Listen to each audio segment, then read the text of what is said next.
Hello everyone, thanks very much for joining this live PGT Q&A from the College of Arts. My name is Dr. Vicky Price and I'm the Dean of Postgraduate Teaching in the college, and I'm really excited to introduce to you today a really fantastic panel consisting of some of our current PGT students as well as one of our PGT programme conveners. So if we can just bring everyone up on screen and I will do some introductions. So thank you very, very much to Bailey, who is one of our PGT students studying the MLit English Literature. We've got Christina, who is studying the MSc Classics and Ancient History. And we've got Lucy, who's doing the MLit Theatre and Performance Practices in the college. And we've also got Dr. Christine Whyte, who is the convener of one of our PhD programs that you'll hear a little bit more about later in our discussion, and is based in the School of Humanities. So what we're going to do is I'm going to ask Bailey, Christina, Lucy and Christine to share their experiences of what it's like to be part of the PGT community in College of Arts. And we're also really keen to hear any questions that you have. If you put them into our chat, we will do our best to get through as many of the hot topics that you would like us to talk about as well. So I'm going to start off by doing expanding on introductions, but asking Bailey to say hello and tell us a little bit about your course, what drew you to your course and why you decided to study PGT at University of Glasgow.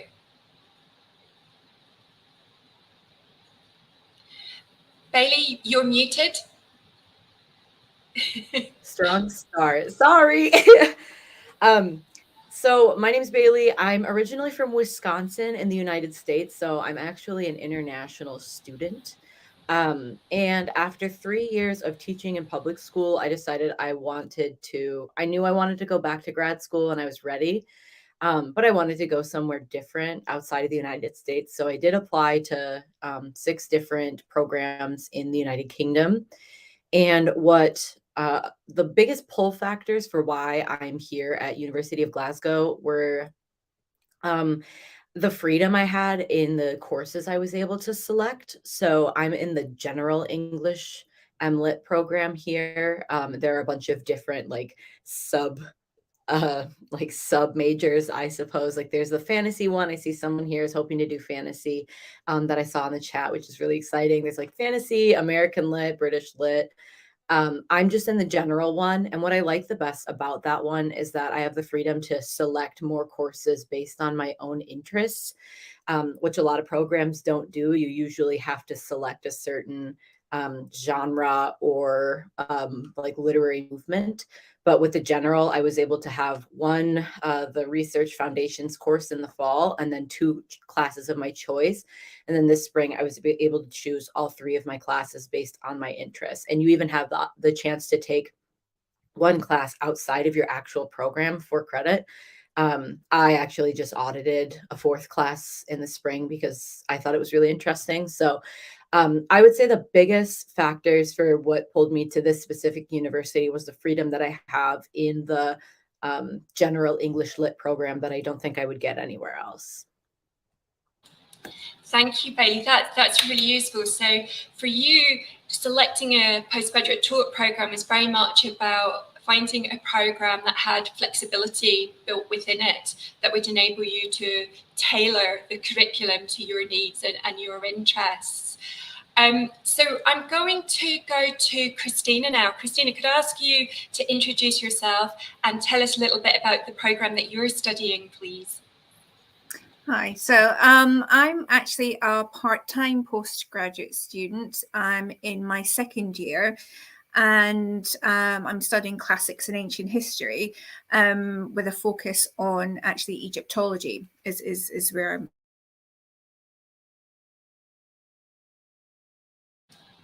Actually of Glasgow because there was a diverse feeling to the school. There was a huge catalogue of module choices, and I got a very supportive feeling from the postgrad convener for classics, and they were able to work with me on a part-time basis. So I work for the NHS and for the Scottish Government, so I work very long hours.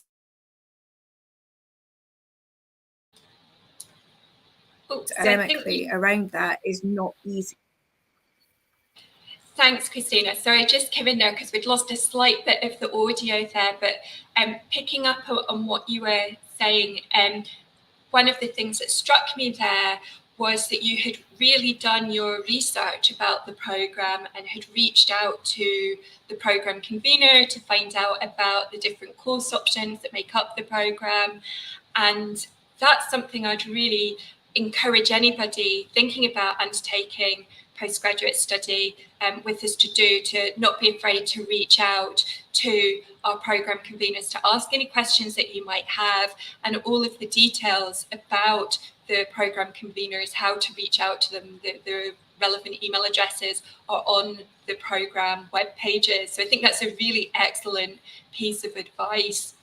The other thing you mentioned there, Christina, was studying part-time, and yes, that's something that we'll maybe return to and pick up on, but certainly for all of our programmes there are the options to study part-time or full-time. So we'll definitely maybe try to come back to that to kind of pick your brains and your experience as a part-time student. Thank you. So Lucy, can I come to you next, please? Tell us about MLIT Theatre and Performance Practices and what drew you to that programme and why study at Glasgow University. Hi, my name's Lucy. I'm from Aberdeenshire. I was recommended this course by my undergraduate dissertation supervisor. I was really drawn to the course because the MLIT in Theatre and Performance Practices has a heavy emphasis on practice research, and that was something that I really wanted to experiment with my practice. I wanted to expand and refine my practice, and after reading the course description on the website and by getting in touch with the course convener, I came to understand that the course has an emphasis on stripping back your practice and looking at it from a very granular level. So you're developing a very rigorous and specific practice, which I thought was really interesting, and it's been a really rewarding experience. Thanks, Lizzie. That's great. And that's a really good thing to pick up on in terms of the variety. As hopefully our audience will have heard from the 3 different programmes that the 3 of you are studying. There's such a rich variety of programmes to choose from here in the College of Arts, with a mixture of very traditional programmes and some practice-based programmes. So there really is something for everyone there. And we'll come back to some of the practice elements and work-based learning a little bit later in our conversation. But for now, I just want to introduce the final of our panellists today. Really thankful to Dr. Christine Whyte for joining us this afternoon or this morning, depending on where you're dialing in from. And Christine, can you tell us a little bit about your role in the School of the Humanities, please? Yeah, thanks, Vicky. Hello, everyone. I'm a lecturer in global history, and so I work in the history subject area in the School of Humanities. But because I'm part of the BNIBA Centre for Slavery Studies, and I'm also a member of the Centre for Gender History, I work with and collaborate with people across the college and all the different programs I'm seeing kind of coming up in the chat right here. So my background is in West African history and the history of Sierra Leone specifically. But I also work on the history of children and childhoods in global perspective. And I'm convener of the Masters in Reparatory Justice, which is a double degree program with the University of West Indies. And so I'm just really happy to be here and excited to answer your questions about the program. Thank you, Christine. That's brilliant. So there's loads that we could talk about and will talk about, but I'm going to start off by taking one of the questions that I've seen in the chat. And it's quite a difficult one to answer, and I'm going to explain why it's difficult. So there's a question in the chat about what is the typical kind of class size, and that really depends on the program that you are studying and the nature of the program. So if you are, for example, in a practice-based program, the class sizes might be a little bit smaller because of the nature of the spaces that you're in and the nature of the group work that's involved. For other more traditional, you might be looking at a class size of anywhere between 10 to 20. Lots of the programs have some shared courses. So a staple course for a PhD program would be some kind of research methods course that will give you the really robust toolkit that gives you that foundation to build on across the program as a whole. And so, for example, if I use the theatre studies program that Lucy is on, for example, theatre studies, the subject area, has 3 different PGT programs. And the majority of those courses that make up each of those programs are specific to the individual program that you've selected, but there's a shared research methods course, which is bigger. So there might be 40 students, for example, on that shared research methods course, but you're split into smaller groups for different group work activities within that. But it's a great opportunity to get to know peers from across the programme. So I hope that helps with that question. And as I say, it really does depend on a particular programme, but generally that is the way the programmes tend to work. So I'm going to ask a little bit more from our panel about impressions of Glasgow, because I always think, I'm from Northern Ireland, and when I got the post here, I came not just because of the department and the subject area, which I love, but also because of the city of Glasgow as well. And so I'd like to pick up on kind of first impressions of studying at Glasgow. So I'll maybe go to Bailey first as our international student here today. So talk us about what that was like and your experience of kind of moving across and bedding in. So I love it here. I'm kind of sad that I might have to leave when I'm done with my program. So I'm a particularly extroverted person, so I've never had trouble making friends. So I was just more nervous about actually like the logistics of getting here to Glasgow. I did hear that perhaps people, basically anyone outside of the United States, wouldn't be super excited to meet Americans necessarily, kind of because we may have a bad rap, but that hasn't been the case. I've only had really great experiences with the locals here, and I've done a bit of traveling throughout Scotland since getting here in September, and everyone I've met has been so nice and accommodating and friendly.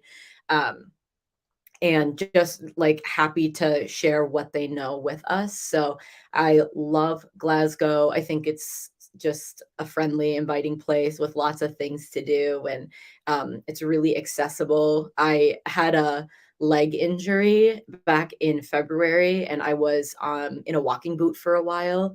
And like the subway and the buses and the trains made it really easy for me to still be able to have my life be about as normal as it possibly could be.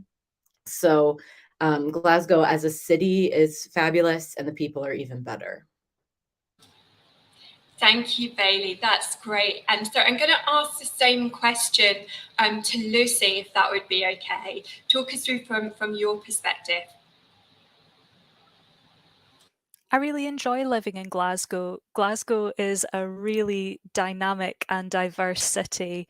Like Bailey was saying, it's fantastic to meet people from all over the world. Over here in the West End on campus, it's lovely to be in an environment with people who are all working towards the same thing. We're all studying for different degrees, so you feel like as if you're in a really fun and really productive academic community, which is lovely. One of the big pulls to Glasgow is the theatre community as well. There's venues like the Tron, Tramway, the King's Theatre, SWG3, and lots of other different venues that have some really exciting theatre going on. So it's lovely to be an active part of that community as well and see what's happening in the theatre world and meet people who are working in the theatre world. And that's really important because it helps you to see what kind of work's being developed and what kind of things are on stage. And it's really inspiring to see that, because going to the theatre and having access to that through living in Glasgow goes on to help your studies and inspire your creative practice. So it's a fun place to live, but it's also a very productive place to live. Thanks, Lucy. Yeah, that chimes with the conversation I was having with some of our PhD students from the Music Industries programme. Last week, they were talking to me about the rich range of music gigs around Glasgow, and similarly with some of the history of art students talking to me about the galleries and museums. So that might be actually a neat way into asking Christine about some of the collections and so forth at the university, because I imagine that for your area of study, that's one of the kind of specialist resources at the university is really exciting to have access to. Yeah, we've got great resources right here on campus for historians, but also for people in the other arts and humanities subjects who are interested in kind of delving into what happened in the past. So the university collections themselves document the history of the university from the 15th century, but the university also holds an archive related to Scottish businesses. And so that's been developing since the 1970s. Companies based in Scotland have been donating their archival holdings to the university. And that provides a really fascinating perspective on the 18th and 19th century colonial periods and Scottish businesses involved in manufacturing and exporting goods across the British Empire and beyond.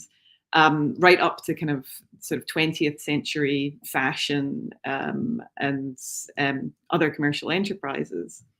The Hunterian Museum is one of the oldest university museums in the world, and holds itself a massive collection that's available for study and research purposes. And in relation to the kind of work we've been doing in the College of Arts, the Hunterian's also been engaged in a sort of recognized, nationally recognized program of decolonization and interventions around legacies of colonialism and slavery. And that's just the university itself. We're super close to a lot of other of the public museums and art galleries here in Glasgow that are free to use and access. Thanks, Christine. And I know that the MSc film curation and the filmmaking media art students talk as well about the rich range of film festivals that are on our doorstep as well. I personally love the Scottish Theatre Archive. It's a hidden treasure trove for all things Scottish theatre as well. I'm going to go now to Christina, if that's okay. And Christina, I'd like to ask you a little bit about your experience studying part-time. How has that been? And do you have any tips for anyone who's thinking of joining a PGT program part-time? It's been very supportive. It's been a fantastic experience so far, to the point that I am now looking to pursue a PhD after this and move to Glasgow. I've completely fallen for the city. It's been amazing. Part-time, the classes themselves are wide-ranging. Typically have lectures, seminars. Depending upon the module, it may be hybrid, have some online on the Moodle platform that the university uses, and face-to-face. That is really a big draw point for me. I'm able to come through to university 1 day a week. I live in Dundee, so I come through 1 day a week for the face-to-face and being on campus. But it meant a lot to me when looking at the module structure, what I could fit into my lifestyle to have a a positive and meaningful work and life balance between university and what I do outside of university. The biggest tip, and I touched on this earlier, is drop an email to the course convener. The catalogue of modules, certainly for my programme, is vast, and you can, there's certain conditions, choose from other schools with it under the arts school, but anything you want to ask, drop an email to the course convener, say this is what I'm looking for. What kind of teaching structure is it going to be? Do you know perhaps what days that it might be on, so that you can try and factor that into your schedule? And the school's great because they will work with you and try and help you find a solution. It may be that there's a module you might not be able to do, but there is such a vast array. There'll be something there that's equally going to fascinate you and be absolutely worthwhile to your degree that I think you might actually have a hard time choosing. Thanks, Christine. That's really, really helpful. I'm going to take a couple of questions from the chat just quickly, and then I'll pick up on some of the things that, in particular, Lucy and Christina were talking about there, and focusing on community, for example. But I see there's a question in the chat about the differences between the different modes of study. So, for example, lectures versus seminars versus tutorials. So at PGT level, most of the teaching tends to be seminar based rather than lectures. You might have a seminar where there's a kind of mini lecture within it, but the bulk of the teaching is very discussion based and lots of appliedness, so lots of group work and having you participate in masterclasses or workshops, depending on the particular program that you're doing. Seminars tend to be where it's a larger group, so it might be 20 of you in a seminar, and tutorials tend to be more, much smaller, might be more attached to supporting you in relation to dissertation work, with the independent study module, for example, where you're assigned a dissertation supervisor and you meet more one-on-one with them. I think there was a second part to that question in the chat, which was about how to prepare for those courses and the different learning modes and so on. So when you join the university, all students are connected to what's called Moodle, which is an online virtual learning environment. And all of the PGT students in the College of Arts have that as a resource for when they first join the university, to help kind of ease that transition into postgraduate study. And in that is a wealth of information about the different types of courses, the different types of learning modes, and each individual course that you study as part of your programme will also have a course-specific Moodle that will be where information on the weekly kind of tasks, what you need to prepare each week, reading lists, and a whole suite of supporting resources are provided there. There was another question in the chat that I just wanted to pick up on, which was about how we support you when you join the university, and is there a mechanism in place to enable you to meet your peers? Absolutely. So for each of the programs, there are program-specific inductions where you have an opportunity to meet the peers specific to your program. And also each of the schools normally does a bit of a meet and greet for the suite of PGT programs that it has, where you can meet the wider PGT community in your school or your subject area. And at college level, we normally host a special welcome event where we introduce you to the wider range of specialist support services at the university. So we introduce you, for example, to our student support officers, the career service, our advising team, so that you can meet those colleagues. And there's also normally a reception where you have the opportunity to meet peers from across the college, which is really lovely. There's also a range of PGT and coffee mornings that we hold, and we have during the summer season we try to have picnics in the park for students when they're studying when they're undertaking their dissertations, and a whole range of different activities like that to help you meet your peers and people from out with your programme as well, which I think is really important. So I'm going to come back to our panel and ask a little bit about how your studies have been so far, to Bailey, Christina and Lucy. So if I maybe start with Lucy this time, tell us how your programme has been so far. So you've had 2 semesters and you're at the stage where you're about to undertake your dissertation project, I imagine, over the summer period. So tell us a little bit about what have the highlights been, and have there been any surprises? There's been loads of highlights. Really, really exciting stuff has happened over these past 2 semesters. I've had the opportunity to create lots of performances with collaborators across the college. So for some of the shared modules like contemporary devising and contemporary dramaturgical practices, it's been really fun to collaborate with people from the playwriting and dramaturgy course and the theatre studies course as well.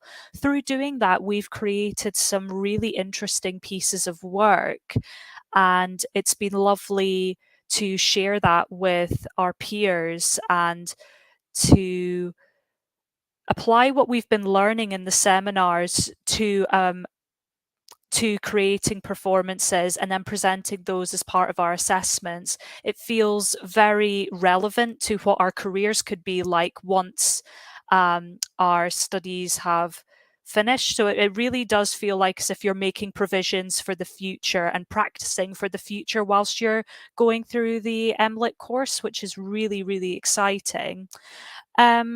I've also really liked the opportunity to network and to meet industry professionals. We've had loads of guest lecturers come in, so every seminar has been slightly different, and through that it's been great to get some industry insights and to grow and refine my practice and my skills through actively making theatre and performing. It feels like I'm growing and growing week by week, month by month, which has been really fulfilling. Thanks, Lucy. That's fantastic. And the work-based learning elements that you're capturing there, I'll maybe come back to you and ask a little bit more information on that in a wee moment. So, Christina, can I ask you the same question, if that would be okay? Sorry, what specifics again? That's okay. I was asking about what have the highlights been on your programme so far? Have there been any surprises along the way? I think for me, the most valuable part that I've taken is being able to work with and learn from an exceptional school of academics. I don't think there's anything they don't seem to know or can't find for you. It's very inspiring. We have in our school some opportunities for handling sessions. So although it's history focused, there is some material culture possibilities. One such in school program has been working with the coins collection at Kelvin Hall. And I know that there's several others in the background that the tutors are looking at implementing to add dynamic possibilities and opportunities.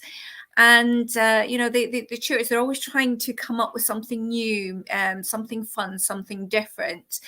At the end of semester 2, to celebrate, our school, they organised the Hunterian, to, once it was closed, for us to have a few hours to ourselves celebrating in the Hunterian just by ourselves. And that was quite a special thing to do, meeting other students within the school and other lecturers perhaps that you won't come across. And it was just nice to kick back, enjoy the end of the semester, the hard work. And it's just been such a personable and engaging experience that I found is second to none. Thanks, Christina. So I'm wondering if, just because there was reference there to different collections again, I'm wondering, Christine, if this might be an organic moment to ask you a little bit more about one of our new exciting programs that we're launching, which is the double degree that you mentioned earlier in reparatory justice. So do you want to tell us a little bit more about that program? Yeah, absolutely. So this is a really exciting initiative that's part of a broader program of activities here at the University of Glasgow related to reparative justice. And this is a partnership program with the University of the West Indies. The University of the West Indies is home to the world-leading Centre for Reparations Research, where for some time now they've been leading not only on the research that kind of undergirds claims for reparations, but also on campaigning, policy work, political activism around the case for reparations. And so we're really excited to be working with those experts to kind of draw out not only the historical evidence and the historical research that's needed to evidence these claims, but also to think about how those claims might be put into action, the case that might be made for them, and to draw out some comparative sort of theoretical study as well between different campaigns for reparations and for justice for survivors.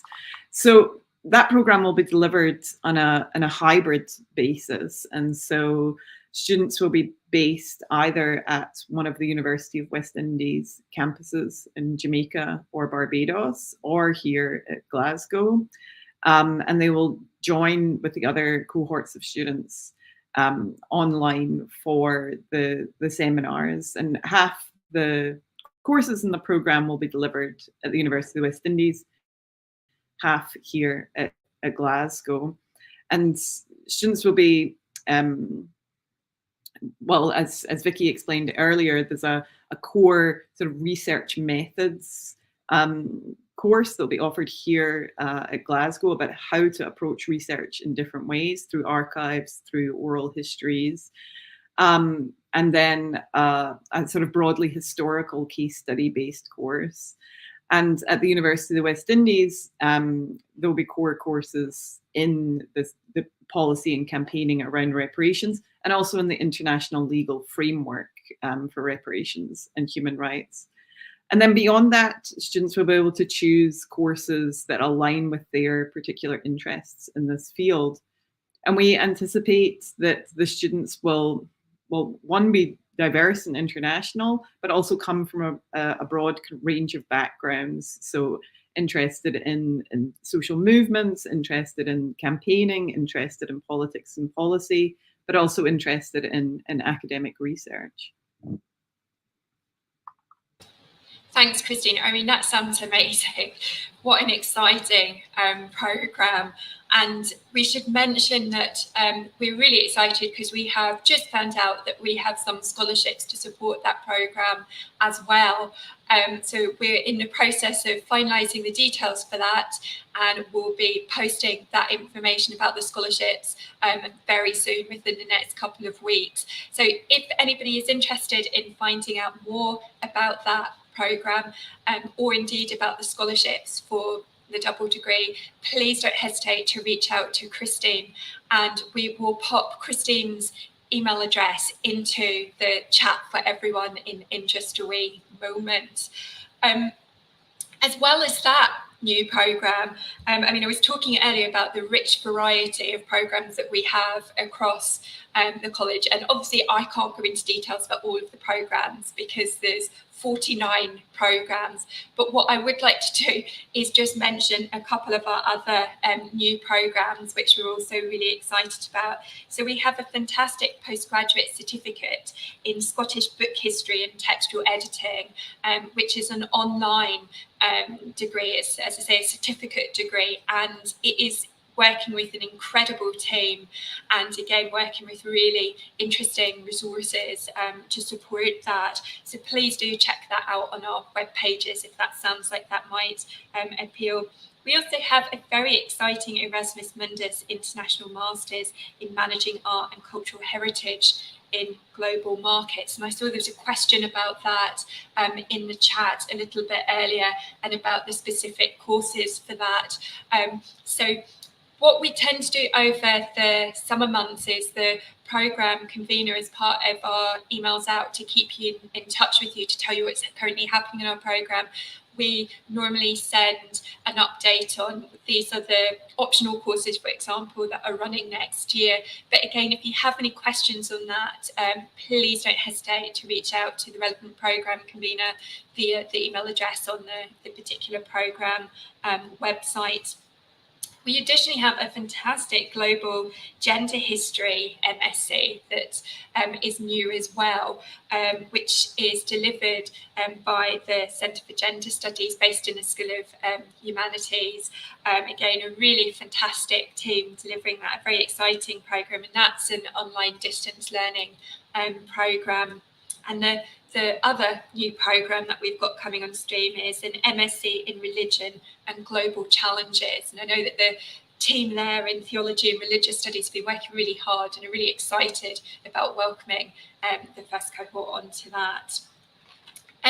So as I say, if there's any information you would like on any of those programmes, do please check out the relevant pages, and please don't hesitate to reach out to us.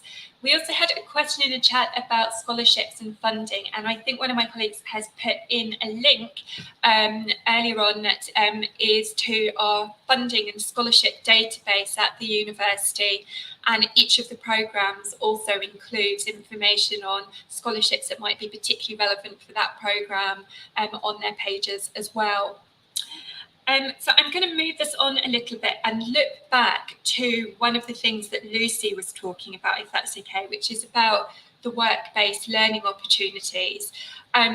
So Lucy, you talked about some of the practice-based courses that make up your programme, and I want to mention as well the placements that we have in various of our different PGT programmes. So for example, some of the students on our MSc Museum Studies, some of our students on the MPhil Textile Conservation Studies, and on the variety of theatre studies programmes have opportunities to undertake a placement. And I happen to be the placement convener or the PGT placement convener for theatre studies programmes, so I can share that yesterday, one of my students was beginning a really exciting placement with Oran Wars, A Play, a Pie and a Pint.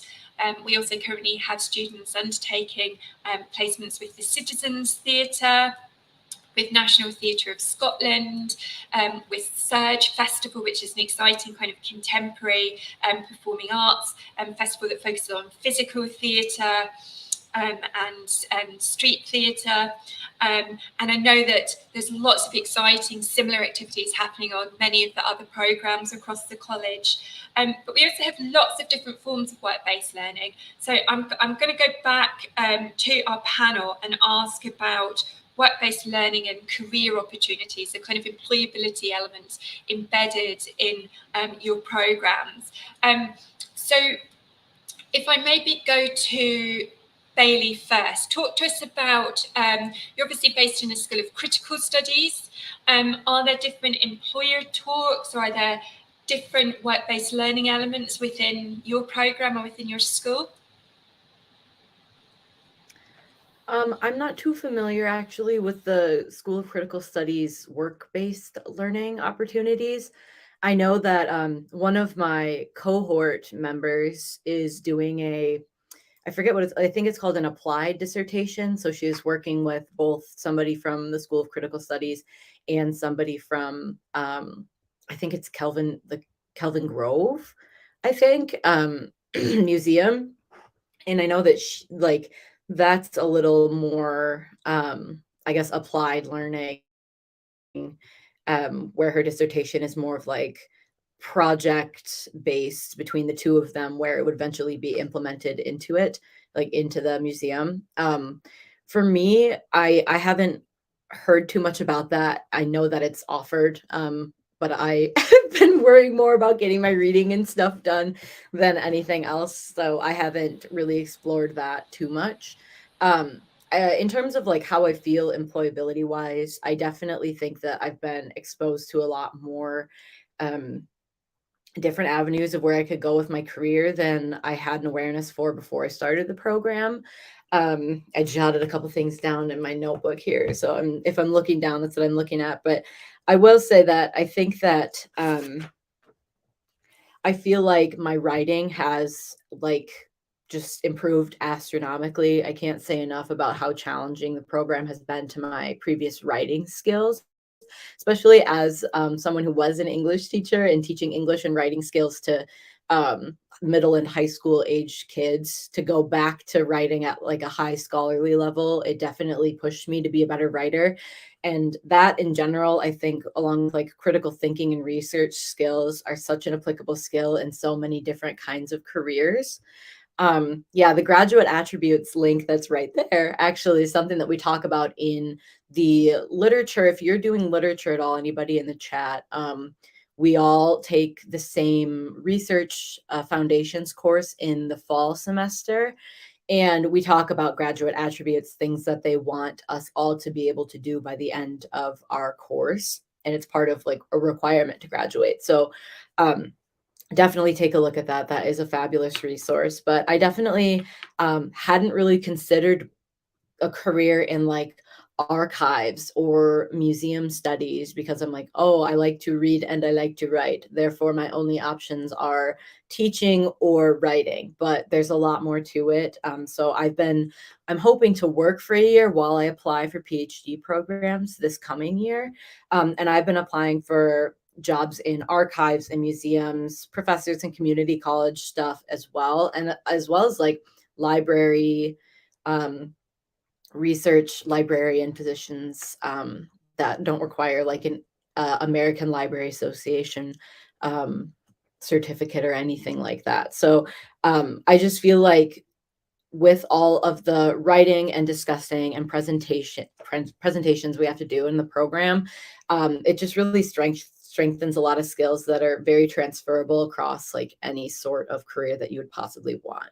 I won't be applying for any like accounting jobs because I can't do math, but I think that I still have a pretty good shot at getting jobs in almost any non-math based field. And the math thing is my own problem. So I feel like I'm pretty employable. I've been applying quite a bit now that I'm starting to work on my dissertation, because I don't know what the next year is going to bring me. But yeah, I feel pretty confident, and I feel like I've learned a lot just from this program and all the skills that it's either taught me in the first place or that have strengthened that I already had. Thanks, Bailey. That was brilliant. There was so much packed into that, actually. So I'm just going to pick up on a couple of those things, because that was phenomenally helpful, actually. So you began by talking about the applied dissertation. And I think that's a really good point, actually, because in so many of the subject areas across the college, there's an opportunity to use the dissertation or the independent study module as an opportunity, to follow a gate, to really tailor to your particular interests. But in many of the areas, many of the disciplines, there's an opportunity to do an applied or a practice based dissertation. So, for example, in theatre studies, many of our students on the playwriting and dramaturgy programme, for example, choose to use a dissertation as a moment where they can do another piece of practice, perhaps writing a script and then accompanying it with a critical reflection, for example. But there's a rich range of modes of that across the college, which is really exciting, I think. And then you also talked there about the different skills and the different assessment modes and the graduate attributes that you've gained from those. I'm going to go, I think, to Lucy to pick up on this a little bit more as well. So, Lucy, can you tell us a little bit about the wider work-based learning opportunities and also maybe about the career service? Have you engaged with the career service at the university? Has that been helpful? Any tips you have around that? I have engaged with the career service and I found it to be really useful. So back in February, I believe, there was a careers day where lots of different companies from the arts sector came to the University of Glasgow to talk a little bit about what they do, and so that us as students, we could get a little bit of an insight into the opportunities that are currently available within the arts sector. It was a lovely big careers fair, so it was a lot of fun that day. That day I got talking to lots of people that I perhaps wouldn't have been able to encounter if it hadn't have been from being a student at Glasgow Uni. So for example, I was able to talk to Lickety Spit Theatre and Blazing Griffin, and that was a really good moment because not only did I get to learn a little bit more about their work and what they do, but I was able to have that handover moment where I could give them my CV and so that we could keep in touch, which was really nice. And we do keep in touch, which is fantastic. In terms of work-based learning, there was a new module on the Theatre and Performance Practices course called Professional Practices, and I engaged with that this year. This module was really useful because it invited industry experts to come in to talk to us a little bit about the different avenues for career progression within the arts sector. So that helped me to see where my skills as a performer could transfer into different areas in the sector. So I've got a list of people that came to speak to us. So we had people like Jack Tully, Annie Lowry, Callum Smith, Imogen Sterling, and Louise Stevens come to speak to us about career progression and what they got up to post-degree.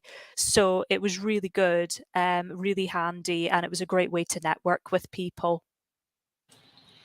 Oh my goodness, that sounds like an amazing lineup of exciting practitioners. I am rather jealous of that, actually, Lucy, but that sounds incredible.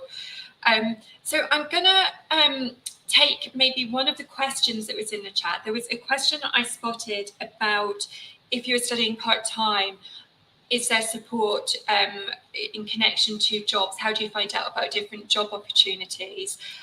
So Lucy was talking a little bit about the career service and what they can do to support. One of the things that they do is they have a weekly newsletter that they circulate that highlights any upcoming opportunities. And there's also an internship hub at the university, again, that flags any exciting opportunities that it's useful to keep a really firm eye on. So hopefully that helps to answer that question. I'm going to follow up on the idea of community building now, I think, because that's I personally think, one of the most important things, and it connects to one of the questions that somebody posted earlier about how you get to know your peers and people from other subject areas and so on. So I'd like to ask Bailey, can you tell us a little bit, please, about the community? How have you found the PGT community? Is there lots of different community building activities at a kind of subject or school level? So I'm actually the program representative for the General English MLit program.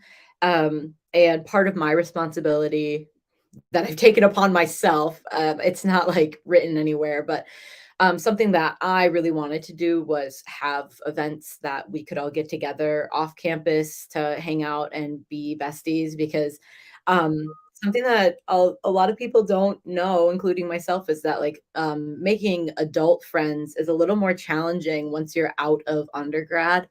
And so I've been arranging a lot of off-campus activities, and actually right before we started this Q&A, I booked a table at a local pub for a Saturday night debriefing where me and my cohort are going to get together and chat a little bit about our final papers and our upcoming dissertation symposium that we have in 2 weeks. So I personally have done some arranging. The school also has sponsored a few events by our program convener, Dr. Henry Ivory. He arranged a few events throughout the semester, spring semester and fall semester. So the school does quite a few things. Also at the very beginning of the school year in the fall, when you all get here, they have this huge activities fair for clubs and just any club you could possibly think of. It exists at U of G. And I'm sure the link to the sort of clubs that we have will be put in the chat. There it is. Yeah, the societies at Glasgow are vast. And so there are plenty of opportunities to meet people outside of your program that have similar interests as you. For example, there's the Taylor Swift Society, and I did join that. But there's also some for like athletics, knitting, ocean conservation. And I also wanted to meet people that weren't university related at all. And so I did join a tennis club outside of this, outside of the university. That was really fun. It was a great way to meet new people as well. So I think that the people that are so friendly and the opportunities provided both through the university and outside of the university make it really easy to meet people and make friends and build a community inside and outside of the school. And even in classes. So I know somebody probably 15 minutes ago asked about auditing in a class outside of your field of study. And this semester, I actually audited a class in the history department. I took a class called Women and Power in Renaissance Italy, and it was so interesting. And it was me and 5 other girls and the professor, and we just got really close, and we all had this shared interest in women's history and Renaissance Italy, and it was really great. And we all just became really good friends outside of class as well. So it goes from a very micro to macro level when you get here, and there's just, I feel like you can't go anywhere without tripping and falling over a community of some kind. Amazing. Yeah, I'm really pleased that you brought up the range of societies and everything at the university, because again, there really is something for everyone there. So Christina, can I ask you the same? I mean, have you joined any of the societies, or what are the sort of community buildings in your area?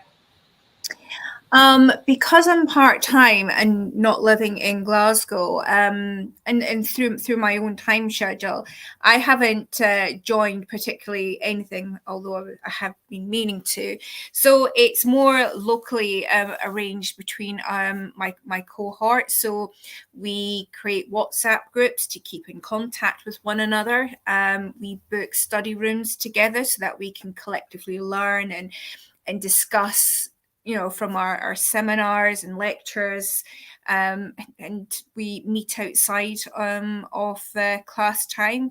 We quite often take a couple of drinks on the famous Ashton Lane, and if you come to Glasgow, you'll come to love that. So, you know, we do engage in a lot of social activities.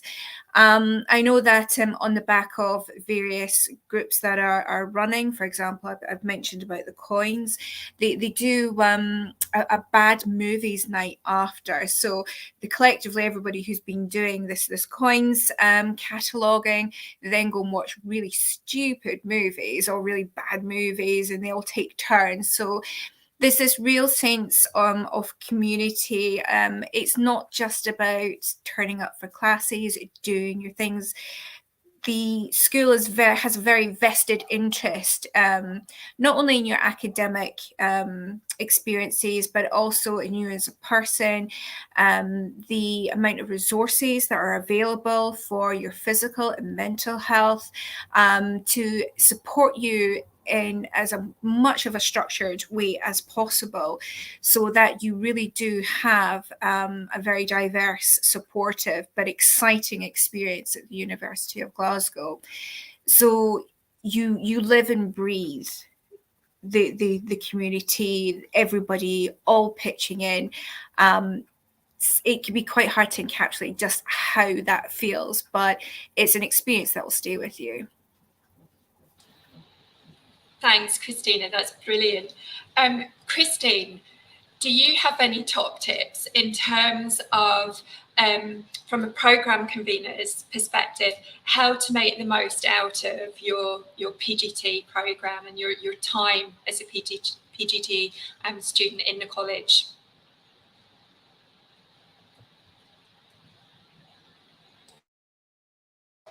I think everyone's covered it really well in terms of what's going on in student life. And what I would add to that is taking it to the location of Glasgow. You can take incredible scenic train and bus trips across Scotland easily from here, and visit the National Library in Edinburgh. You can visit Aberdeen, Dundee. There's a new V&A gallery at Dundee. There's archives and special collections with amazing stuff in them. I recently was in Orkney, which is a short flight from Glasgow, and they have an incredible museum with objects from all over the world. And so taking advantage of the fact that you're in this small country that's incredibly diverse and incredibly beautiful, to explore it, really. And to that, I'd add, I think Bailey explained it very well.